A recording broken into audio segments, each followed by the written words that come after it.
Butay.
matang sa kadautan tungod sa inyong pagsunod kanako.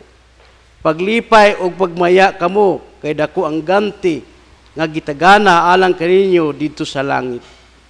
Gingon usab nila niini pagprinsipala ang propeta nga nayuna kaninyo.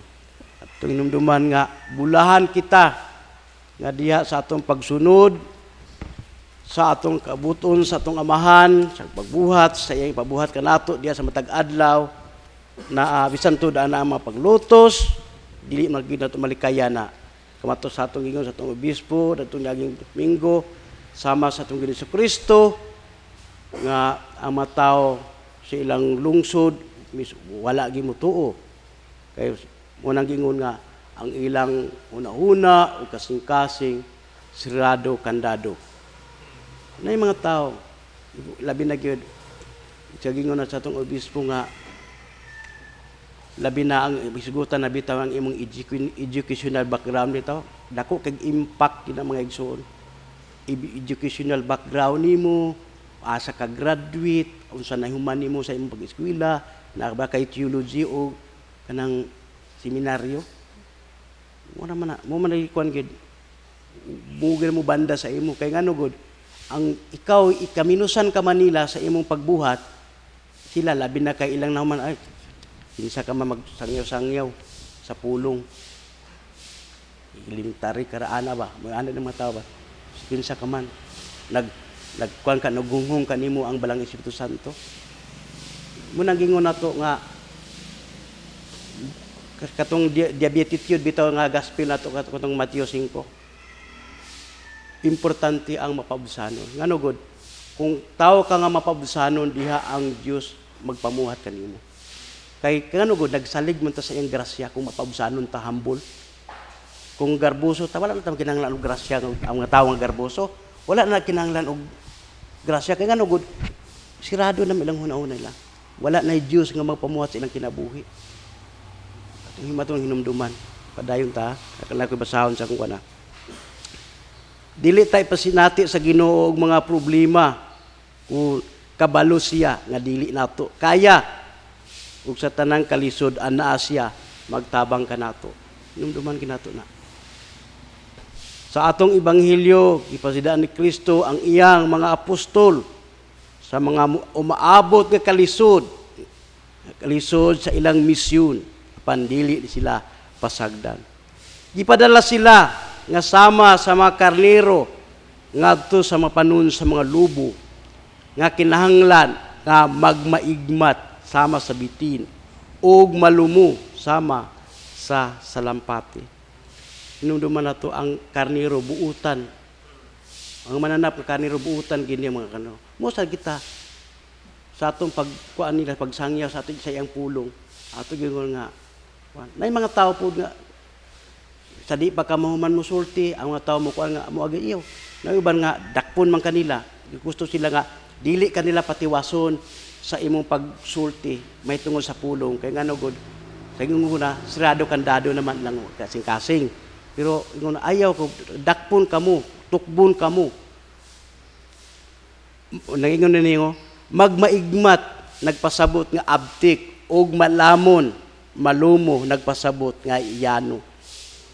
Ang mga apostol gisultihan nga magmalumo apan matan kay ang ilang misyon dili sayon, dili gid sayon mga igsoon ang labi na gid ang pagbuhat nato diha sa kabuto. Kung naibalo lang ta sa mga tao di ta masabtan kung ginagbuhat ta sa kinasing-kasing nga gipabuhat sa atong Dios nga mahal nato sa langit, dili lisod ka nato kung nahibalo kita.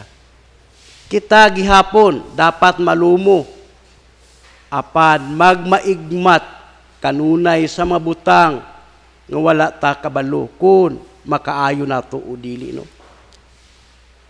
Muabot sa oras nga taralon ang mga apostolis pandili sila mabalaka tungod kay ang Dios ang mangulo kanila kay ang Espiritu sa Amahan magsulti pinaagi kanila. Dumtan sila sa tanan tungod kaniya apan maluwas kung sila magpadayon hangtod sa katapusan. Gipatidan anta pamati kamo, pagbantay kamo. Ngayon sa versikulo 16 nga, pamati kamo, pagbantay kamo. Na mga tao nga sa inyong kasubsob, sa inyong pagbuhat, diha sa akong pulong, labi na gid sa gisangon ako nyo nga bulaton. May mga tao, kuan ninyo, dili mo masabtan, sa gingon ko na. Nalang ko'y basahon sa kuan na, 1 Peter chapter 3, versikulo 10. 1 Peter chapter 3.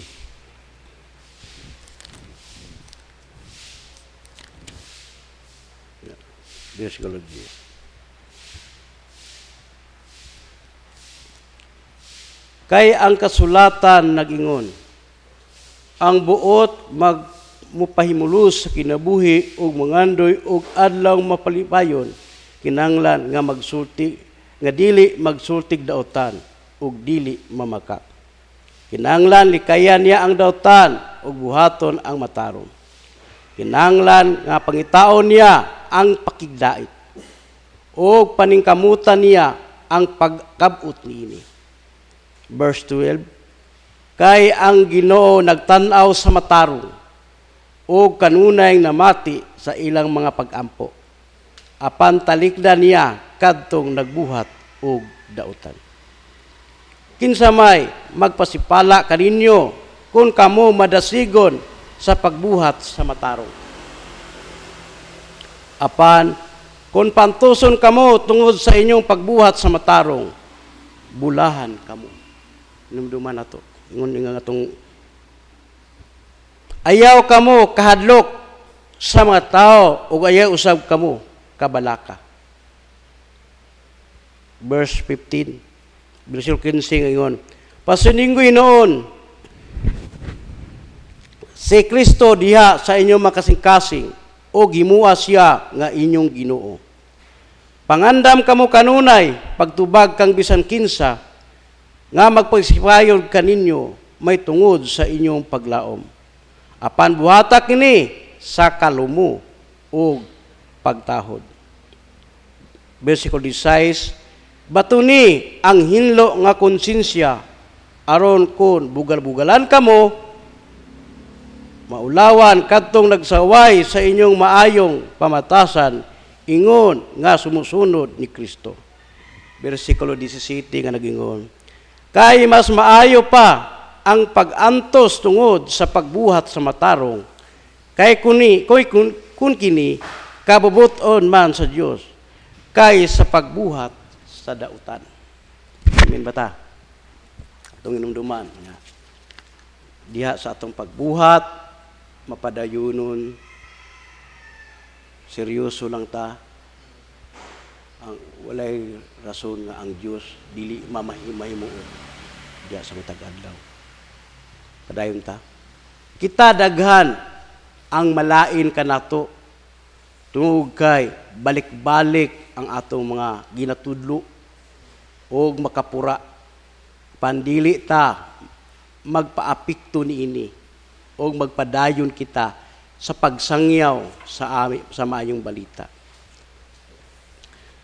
Nakoy basahon sa Salmo 34. Salmo 34, versikulo 9.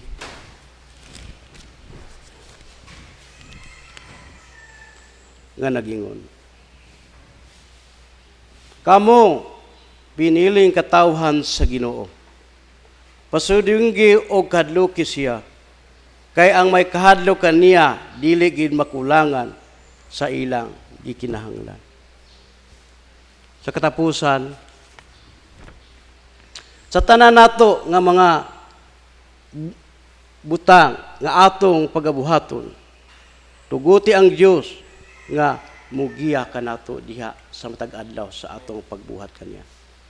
Nga kinahanglan nga diha sa atong paglawig nga ang balang Espiritu Santo nga nasa matag usa kanato mo'y magalig-on ug magiya diha sa atong pagbuhat sa gipabuhat nato sa atong Dios nga amahan nga atwa sa langit. Amen ba ta diha? Muna atong Ebanghelyo, gihangyo tanan sa pagpanindog.